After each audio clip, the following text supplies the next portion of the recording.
Detroit Lions fans, Detroit Den 313. We're back with another one, ready to talk some Detroit Lions football. But before we do, hit that subscribe button if you've stumbled upon us, or for some reason you've been watching us but you haven't hit that subscribe button yet.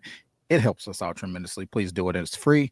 And think about becoming a member if you want to win some free stuff. That out of the way, Steve, what the heck we talking about, man? What's going on? We have to apologize to everyone who tuned in to see Will's guns again. Apparently, he's holstered those bad boys. They're not coming back out anytime soon.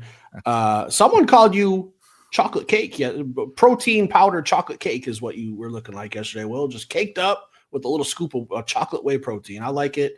Apparently, that looks dead, so I don't know if we'll ever see that again. But I guess we're going to talk some Detroit Lions football fully sleeved today.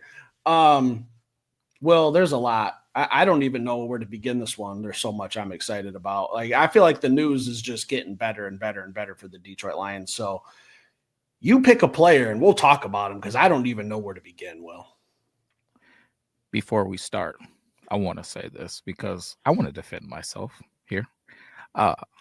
When we get on a lot of times, we're in a rush. We're like, hey, listen, lives are crazy.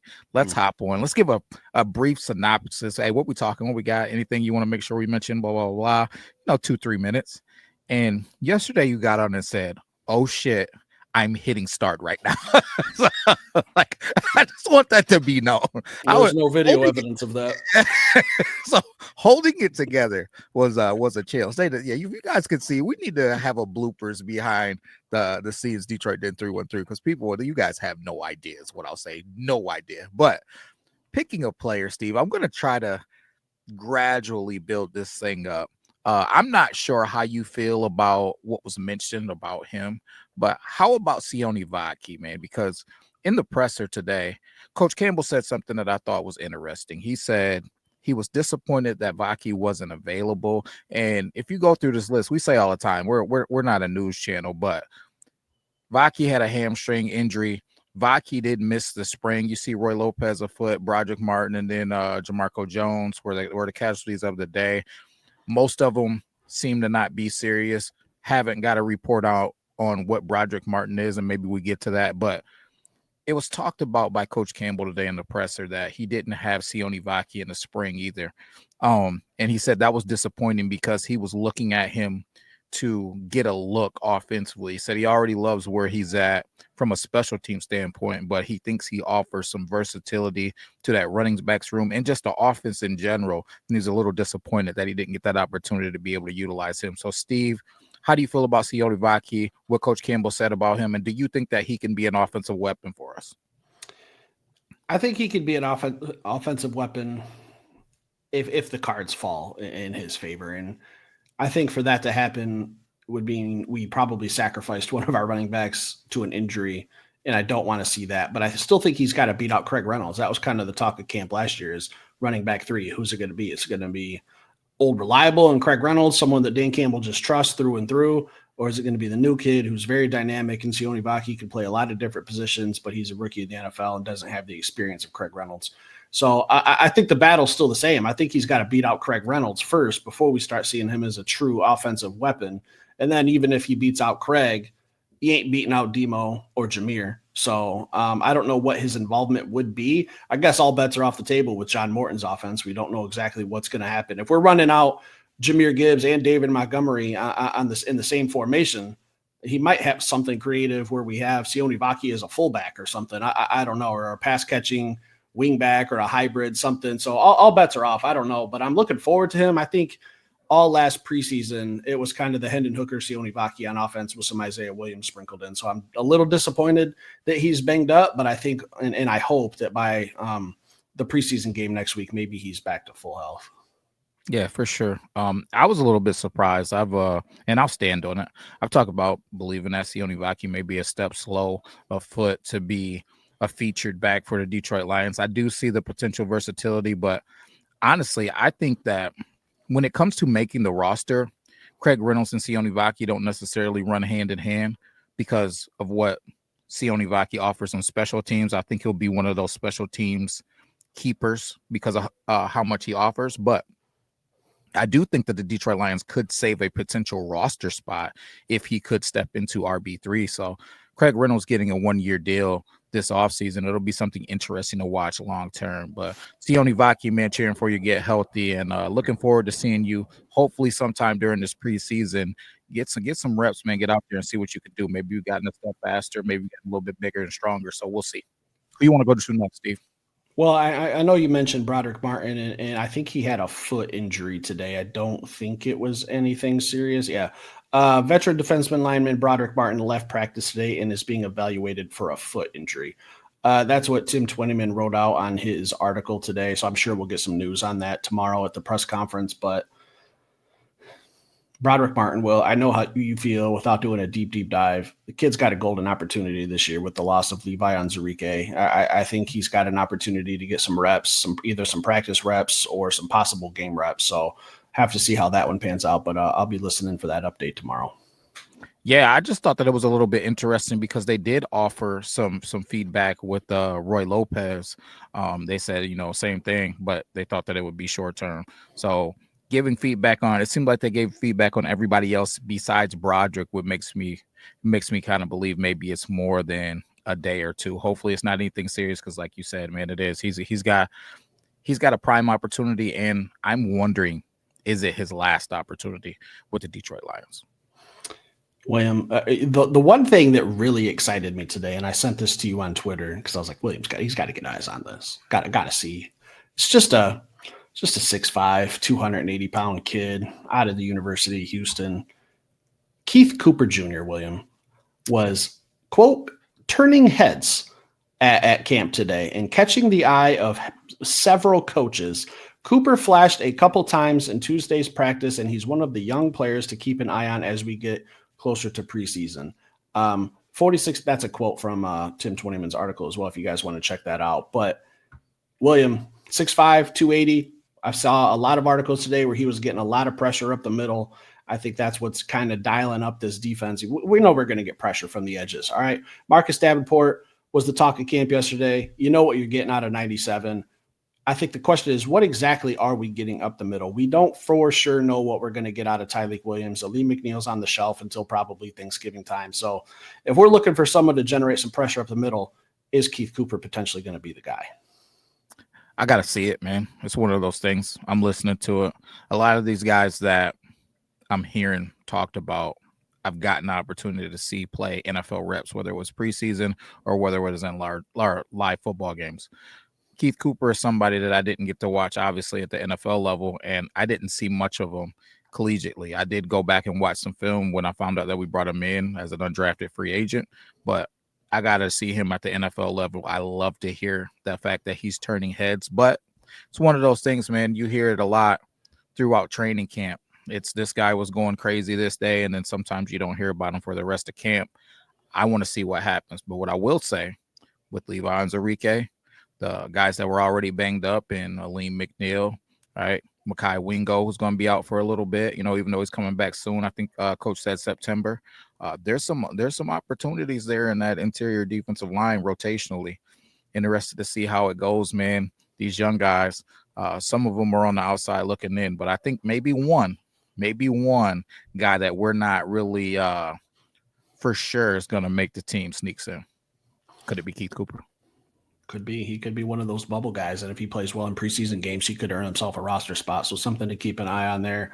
Kind of a long shot, but he was talked about when he came in for rookie camp that he was catching the attention, and some people were gravitating towards some of his workouts. So I think there's a little bit of buzz there. We'll find out and get to see for ourselves 9 days from now when we play in the Hall of Fame game. So keep an eye out for Keith Cooper. William, there's 3 more guys I got to talk about.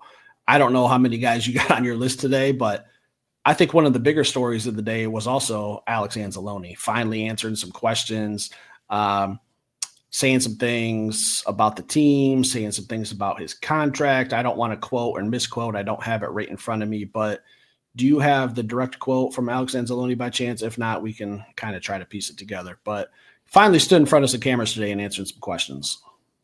Yeah, I don't have the direct quote in front of me, but I do feel like I have a pretty solid paraphrase because it obviously was a important situation that I was keeping an eye on. Basically, he said he was a little bit confused by the situation and a little bit frustrated, and he wanted to retire a Detroit Lion. I think that pretty much sums it up. So He's honored his contract. He's there. He's doing what he needs to do, but he's a little frustrated, and I think he's uh more than welcome to be frustrated, be in the situation. He plays some doggone good football while he's here so far. And the thought of going into that last year of your contract, being 30 years old, knowing that if you get banged up this year, that money that you were going to make with that next 3-year, 4-year contract, now Brad's going to be coming to you. You know what Brad's going to do? He's going to say, hey, my man, how about a 1-year deal? Yeah, here's a 1-year deal. And then next thing you know, you're 32 years old, and all people want to offer you is a 1 or 2 year deal. So this is his last opportunity to maybe get a 3-4 year deal, maybe go into 34 years old, and then that would be kind of the end of the road as far as long-term deals. So Alex, I get it. Last opportunity, most likely, to get a multi-year deal, especially anything over 2 years. Man, go get your money, man. Fight for what you deserve. I hope that they figure it out here in Detroit. And I wonder what Brad's doing. What do you think Brad's doing? What do you think he's thinking? What do you think his long-term game is? I don't know. He just gave a multi-year deal to Derek Barnes, who's coming off of an injury. So I feel like maybe Alex feels a little bit disrespected by that, and I get it. I think he's the better linebacker, captain on defense. We saw what we were without him, so I kind of wonder, paid that guy, but we're not paying Alex. Is it the age? Well, what's the issue? I don't know.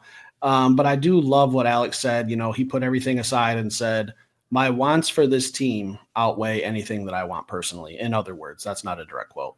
But I think he just knows that this team's close. Like, we've knocked on the door a couple years ago in the NFC Championship game. Had a great season last year, but came up short. I think he wants to run it back and get that Super Bowl ring and kind of validate his value to this team.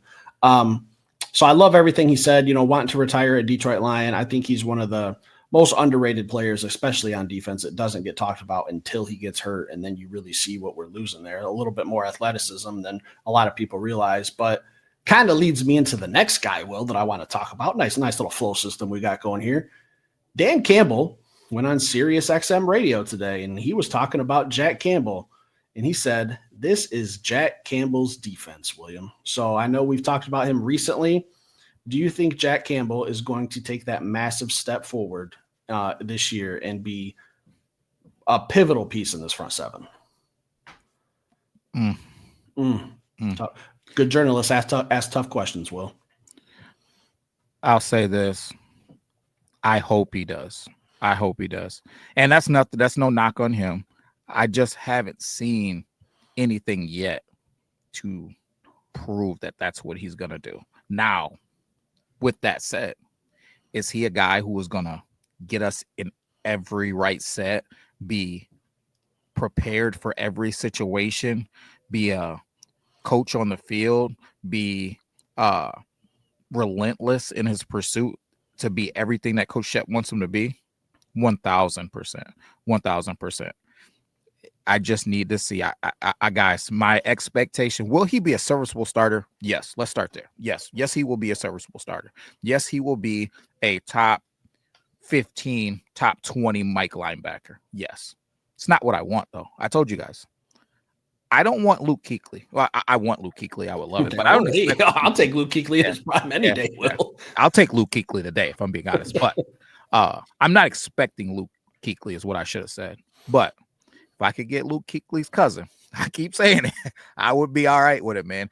That's what I want to see. I want to see that step forward in dissecting what's going on and preparing so well in the film room that he's a step ahead of these offenses, step ahead of these quarterbacks, understanding what adjustments they're going to be trying to make and being a step ahead. I've watched Kuechly, I've watched Urlacher, I've watched Ray Lewis, I've watched Fred Warner. Those guys are darn near making the checks.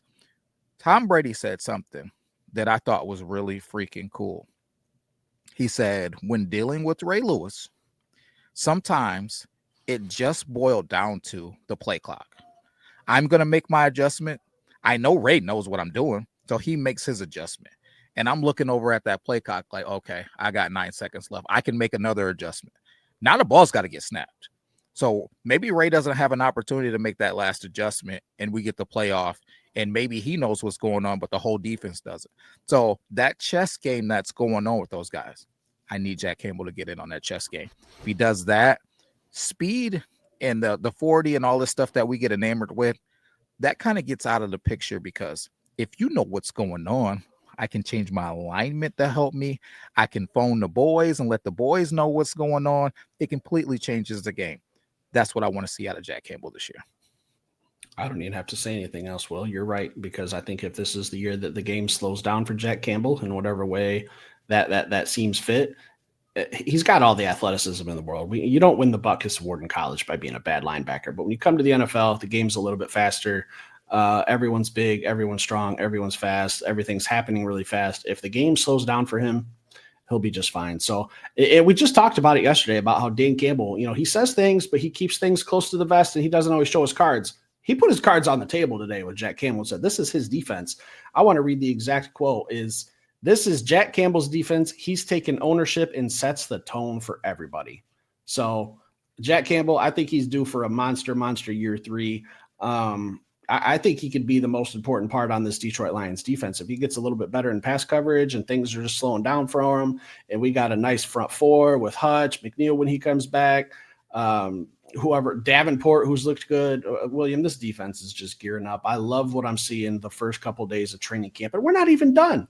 We're not even done yet, Will, because my last guy, I will not get off this show until we talk about Terrion Arnold, because he's the last guy on my list who Tim Twinneyman pointed out today and was matching up against Amon-Ra St. Brown, had a great one-on-one rep against Amon-Ra St. Brown early in practice. It resulted in an interception for Terrion Arnold, and he also knocked the ball away from wide receiver Jameson Williams in a one-on-one rep. A direct quote from Tim Twinneyman's article. He was there. He had eyes on. He's given us the vision. Well, we talked about him several times this offseason, the work he's putting in, working on a lot of things. Don't let Terrion Arnold figure this game out as well. We got so many young guys that as soon as they figure this game out, defense is going to be elite, William. I know you got something on your mind. I can just see it on your face. You're not a good poker player. Steve. I'm not nuts. Are you nuts? Are you out of your mind? Listen, first thing, put some respect on this guy's name. It was a one-handed interception on Amon-Ra St. Brown to where he looked him down and flexed afterwards and let him know whose castle this is right now. Now let's get it twisted. St. Brown's going to have his day probably tomorrow. But then the same thing. J-Mo tried to run a little slant on him, and he was right in his hip pocket, batted the ball away, and what you saw was TA doing. Yeah, you saw it. Listen. I give you guys the sauce on these players all the time. I'm going to give it to you again. Make sure you're listening. Turn your volume up. If you're not paying attention, turn the TV off behind you. Watch your phone right now. If you want to know what's really going on, don't listen to what they're saying at Detroit Den 313. Don't listen to what they're saying on ESPN or Pat McAfee or whatever else. If you really want to know the truth about what's happening, listen to these freaking players that are at practicing against these guys, or watching them eyeball to eyeball, 10, 5, 20 feet away. So many players, Steve. So many players are talking about the jump that TA has made already, right? That he's different. He's playing with a swagger. He looks like he's a step faster. He looks more physical. He looks more polished. He looks like he has different plans and different tools that he can use to defend these guys. I'm expecting him to have a breakout season for those reasons, not because of things that I've seen on the film in the past, not from any highlights that I've seen with him getting one-handed interceptions on St. Brown and just taking his lunch money today. Right. And I know you guys they fall in every now and then. So St. Brown, if you hear that, I'm sorry, man, do better. I'm going to talk about it. But bottom line, Steve, for those reasons, TA, I'm now on board. I think he's about to go crazy this year. Well, we're in the select few who don't think he even played bad last year. I think there's a lot of people out there who were bashing him, but he was yeah. I don't know. I can't even go there. I don't even know if I've seen that, but if you've seen it, I take your word for it. But I've seen it a bunch of times. He was a rookie corner playing on a playoff team that was starting day one and was just thrown to the wolves. Hey, young man, go learn, trial by fire. I think he held his own for the most part. Now, early in the season, He had some penalties. He had some issues. It's going to happen. All right. Some of the biggest things I noticed was he's just not finding the ball when it's up in the air. Maybe it's a timing thing, and I know it's very, very early in training camp, but some of the clips that I've seen from some of these writers who are putting stuff out, some video, Terrion Arnold's getting his head around. All right. He's tracking the ball. I think that's probably the one thing he really needed to work on was finding the ball and not being so handsy. So if he's fixed that, William, I think you're spot on. I don't see how he doesn't make a Pro Bowl within the next 2-3 seasons if he just keeps getting better and better, because I thought he played above average last year, and that's really good for a starting corner. They say that starting the cornerback position is one of the hardest to learn in the NFL because you can't use your hands like you could in college. The defense is completely limited on what you can do. These wide receivers are the freakiest athletes in the world, and I think he did very well. So book it within 2-3 seasons, maybe even this year. I wouldn't be shocked if he's repping the Detroit Lions in a Pro Bowl. Yeah, well, actually, we won't be in the Pro Bowl because we'll be in the Super Bowl, so he'll just have it next to his name on Wikipedia. He's a guy who said that he wants to be the best to ever do it. So huge jump this year I'll be expecting. So, but Steve, I think we perfectly complemented each other. Honestly, the only player that I planned on talking about that you've talked about so far has been TA. I do have another player locked in and loaded up, ready. He's really the only one that I want to add to this thing, especially 21 minutes in. I won't keep the people too long, but it needs to be talked about. And the fact that you didn't have him on the docket, I gotta drop another. Are you nuts? Are you out of your mind? Presser today. J-Mo at the podium. Talking about some things that deserve to be talked about. Steve, I got it in my notes here. The first thing he said, Coach Johnny Mo is what he called him. Not my words. I know some people want to jump on me. Johnny Morton played for the Lions in the early 2000s, Will. Yeah. So Coach Johnny Mo, J-Mo's words, said that J-Mo has checked every single initial box for him already. His initial expectations on what he hoped J-Mo was, right? He's already checked all of those boxes, and they've moved on to bigger and better things. I thought that was cool, cute, whatever. Let's get to the business, though, the stuff that really excited me. One, the fact that J-Mo said, yeah, that's great, but I know that I need to get better every single day. All right, so his mindset. A lot of people get in the comments and they talk about his mindset. His mindset seems there. They asked him a question, Steve, about his individual goals for the season. He said, I don't have individual goals for the season. My goal was to make it to the NFL, and now my goal is to win. All right, so whatever that looks like. And he said something, Steve, that I know scared you. He said, if I got to pass the ball, I do it. I know you don't want that. Stop, please. No, but then he went on to say, if I got to run the ball, right, if I got to catch it, I'm willing to do anything that I need to do to win. Also cool. And then he said, Coach Mo is asking him to run more routes in the route tree. That tells me that Coach Morton believes in him, that he sees something special in J-Mo. Now, here's the sauce, and here's what I haven't seen anywhere else on any other podcast. I haven't seen it on Pat McAfee. I haven't seen it on Fox News. I haven't seen it anywhere. I think the thing that we got to remember as coaches, as people, we can be a part of the same thing. We can look at it and believe we want to do it a certain way. So the Chicago Bears coach was here. He saw something and he wanted to do it a certain way. He had certain things that he believes. He had certain things that he liked. We got a new coach in the building. He's got a different philosophy. He's got different things that he likes. And it seems to me, Steve, that him and J-Mo are really hitting it off. They're really hitting it off. If you know anything about him, he likes to take shots down the field. That's not something that's not really St. Brown's jam. That's not really his jam. You know whose jam it is? It's J-Mo's jam. That's J-Mo's jam. J-Mo's jam. I like that. That's a t-shirt. Yeah. You know what I'm saying? We might have to lock that in. Patent that while I'm talking. I'm expecting the more I hear from these guys, I'm expecting J-Mo to go bananas, because I think that Coach Morton trusts and believes in him already. That's all he needs. Unfortunately, the Chicago Bears coach got to see a J-Mo that was a boy. He was still trying to figure this thing out. He hadn't matured yet. Unfortunately, the Chicago Bears coach didn't get a mature J-Mo. Coach Johnny Mo's got a mature J-Mo. One that's showing up, first one showing up in the building, the one that's sitting in the front of the meetings, and the one with being a Ferrari with all this speed, with all this agility, right? He's banking the curves, man. He's ready to do it all. Steve, if you're playing fantasy football, if you're playing FanDuel, Uncle Will said, pay the money. Go get J-Mo. Go get him. I've only got two things, Will. Talk to me. Number one, when the ball's in Jameson Williams' hands, it doesn't leave his hands. That's got to be rule number one. All right, no fumbles, no passes. Catch it, run, make people miss, be fast, be elusive, be tough, but that ball doesn't leave your hands. That's Steve Perkins' number one rule for J-Mo. Number two, Brad Holmes, you might want to get that checkbook ready because you might want to just cash it in because if J-Mo has the year, I think he's going to have either one, he's going to make so much money that we have to cut a couple people, or number two, we're not going to re-sign him and someone's going to give him $30 million a year because I think he's due for a 1,400-yard season, double-digit touchdowns, probably close to 70 catches.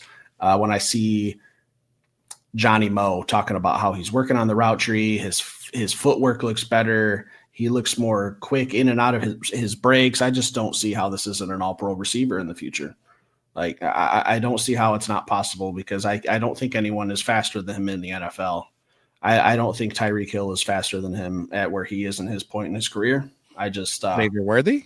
I'd love to see that race. I'd love to see it because I know Xavier Worthy ran like a 4.21 at the combine, but J-Mo's football fast. All right. You could be 40-yard fast, and then there's football fast. I would rather have football fast. And I don't know that Xavier Worthy has that. He's electric, don't get me wrong, but I do think J-Mo is more football fast. When J-Mo gets a football, if you're not already in the process of tackling him when he catches it, it's a touchdown. Like that's the kind of like, am I wrong? Like if you are not draped around his waist as he's making the catch, it's a touchdown. Like that's just the way it is because you're not running step for step with him.